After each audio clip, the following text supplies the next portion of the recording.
Well, we're back. How good does that ocean look? After 7,770 kilometres or thereabouts, back on the east coast of Australia. Now, focus on Tondi.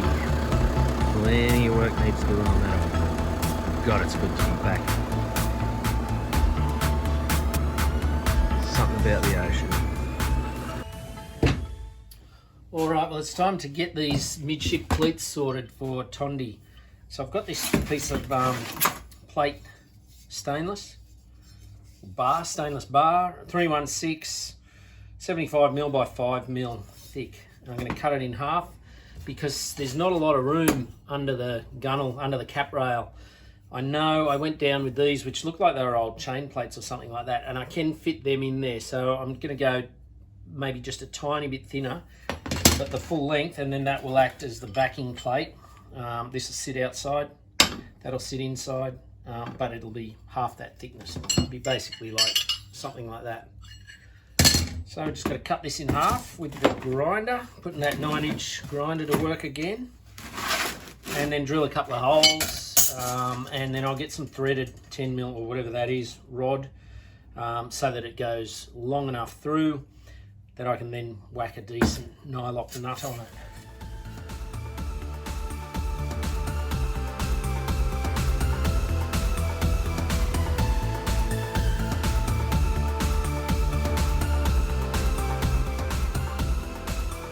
So now they're split in half.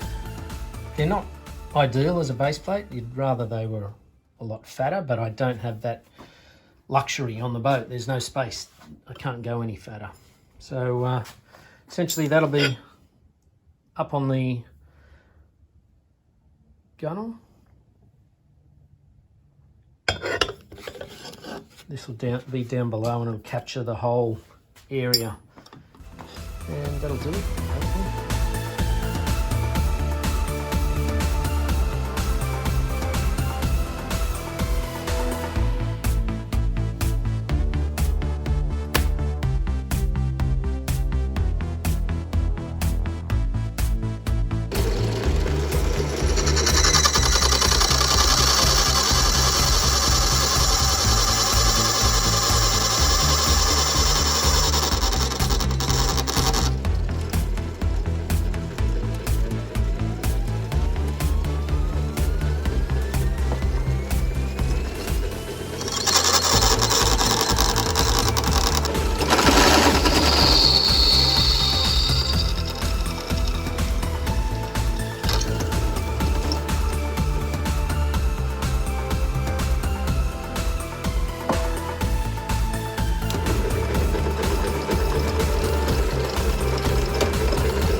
Okay, so that process just has to be repeated 3 more times. I think I need to go one size larger, but we'll see.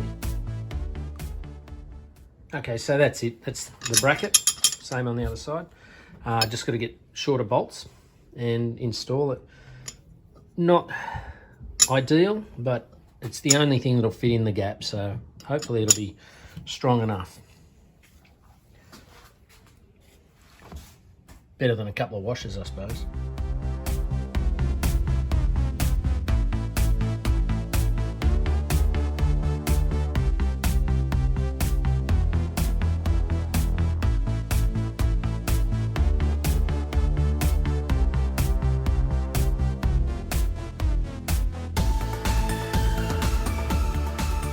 Okay, so I've used this one, which I knew was the right size and fit really well and pulled the fitting down really well, to then sculpt these ones which were too long and didn't have enough thread below.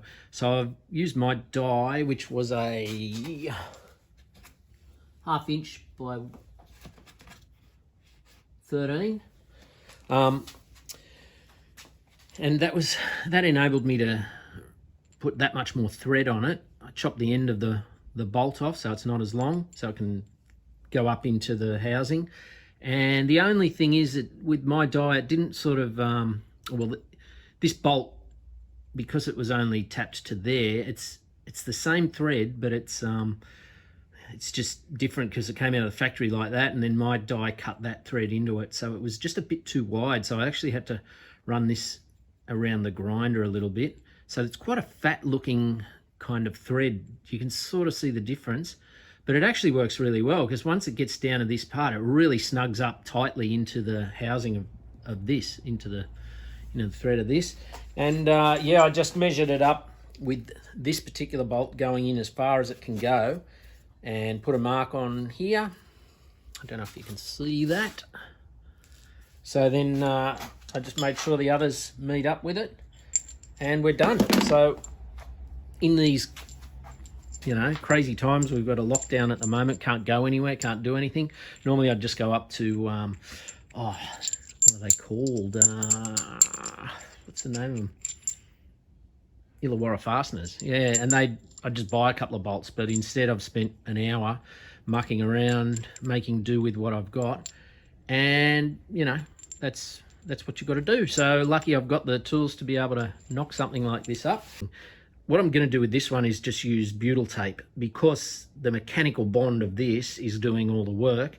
The butyl will just provide a waterproof kind of gasket on this side, on this underside here, and I'll also put it on the base plate, which will then also take out any irregularities, so you've got a good surface area as much as we can, bonding onto that fiberglass and timber, so timber on the top and then glass underneath. And it is, about that thick, the whole area, so it's a lot of stuff. It's quite a solid area of the boat, and so if I can just grab that and make it as tight as possible, then that will do the job. And it also enables me, because it's not an adhesive, I'll be able to, if I want, I can undo these, because one day I probably will replace that cap rail, and that time will come and I'll still want to use this. So I'll be able to just undo these and take this off, remove the cap rail, put a new one on, and then put it all back together.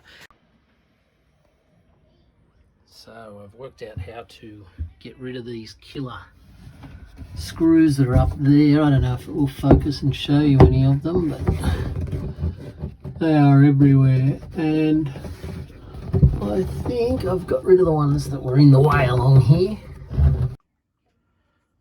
Yeah, so now it's over to this side where I've got to take this trim off to be able to get up into this area here. So I'll just remove this this beading and this piece of trim here, and see how I go, see what other bits have got to come out, so I can get my hand up in there to get rid of the screws and to put the base plate in. Righto, so this is the stuff, just butyl tape, comes in a roll like that, and then you just squeeze it out as you want, or pull it out and manipulate it so that it forms a bead around the areas. This should squash down around the bolt and into the timber, and this will create a seal around the outside, a bit of a gasket, and then the same on the underside.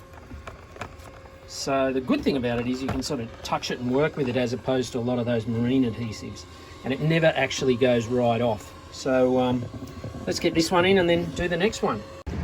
And like everything when you're sort of single-handed sailing, if you haven't got someone to hold your cleat on, that's how I do it, just a clamp. Hopefully that'll hold it until I get the bolts started. Okay, wish me luck. If I can get this first one started, then I can come back and do the other one. We'll start on this side because it's probably the hardest. Righto, it took quite a bit of juggling, but I've just got the bolts lined up from underneath, and you can see it's starting to squash that butyl down, and the one under here is starting to bed in as well. I don't know if that camera can even get up to there and see it, but what if I put it that way? So now I'll just tighten these up and wait a bit, and then tighten and wait, and then you just go around this top surface there to remove any excess. Bloody big job, but awkward job, but we've got there. Right, so that's really tight. I will try and tighten it again later, but now it's just a matter of coming around and peeling this off, which isn't so hard. You just basically grab it and away you go, and you can use it against itself sort of to just peel it all away. You can reuse this stuff as long as you don't get paint and crap in it. And just go along, remove all of this, let it sit for say an hour or so, and then go again. And at the end of the day I'll just tighten it again, but it's pretty well done. So I'll free up my other hand, let go of this camera, get into it. And the news of the day is that I got these midship cleats installed. One there, one over there. I've just got to tidy up the eye on that one so I can get it over both horns. It's just a bit too small. In fact, I'll probably replace both these lines. They're pretty old, and I'm just still working out the exact length that I want to have this one at. But yeah, 12mm bolts into them, 30mm up into the horns, and bedded on butyl mastic. And I'll trim that off later once it's all settled in. I'll come back and try and tighten it down a bit more, but don't think I'll be able to. But so stoked to finally have midship cleats on Tondi. It is just a really cool thing to have. Yeah, just stoked to have my springs on. So happy with that. Looks like they were meant to be, doesn't it? So I got to play with my new toy today. It's a 2000 watt 9-inch grinder, M9001 I think it's the model number, and I tidied up some scrap. The reason I'm putting this together like this is because we had a strong southwesterly the other day. There was an east coast low straight off Kiama Harbour, and we had 30 knots of breeze for 2 days and gusting to 45, and my western line was just lifting up a little more than I would like it to. So by adding this will go straight onto the chain that's already there, and by cutting it into smaller lengths I can get it down nice and low next to the other plate. And this is the same, this will be able to sit down pretty low as well, and same sort of, just find another link and attach it on there. And then that'll mean when there's a 45 knot gust next time, it has to lift twice as much weight, which will sort of make things a bit more sturdy, but still give enough give in the whole system so that the 32mm Aquatech rope isn't shock loaded. So it'll still be able to move, but it'll just not move quite as readily, quite as quickly. And the other thing is, what's the point of having all this stuff sitting in the garage taking up space? And yeah, this thing must have kicked my toe on every little part of it, I reckon, over the last 6 months. Anyway, it will be at the bottom of the harbour doing a great job for Tondi very shortly. So let's get that happening, get down the harbour. And I've got Mark, the lobster guy, ready to, with his HIAB, he's going to lift the line, and we'll just quickly shackle these on and drop it back down. Shouldn't be too hard at all.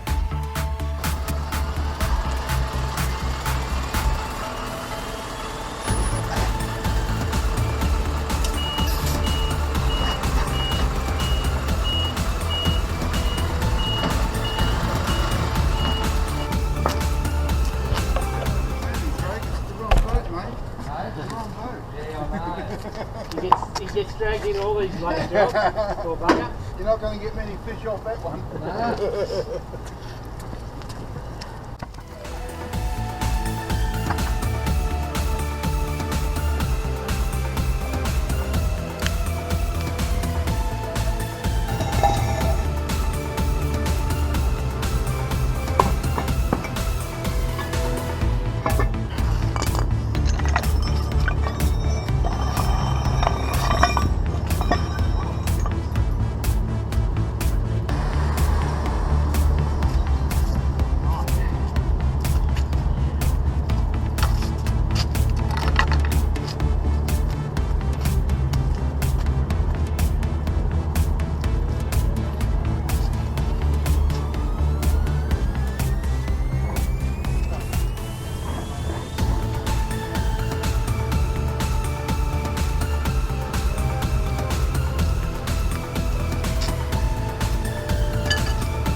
Come on. Come on.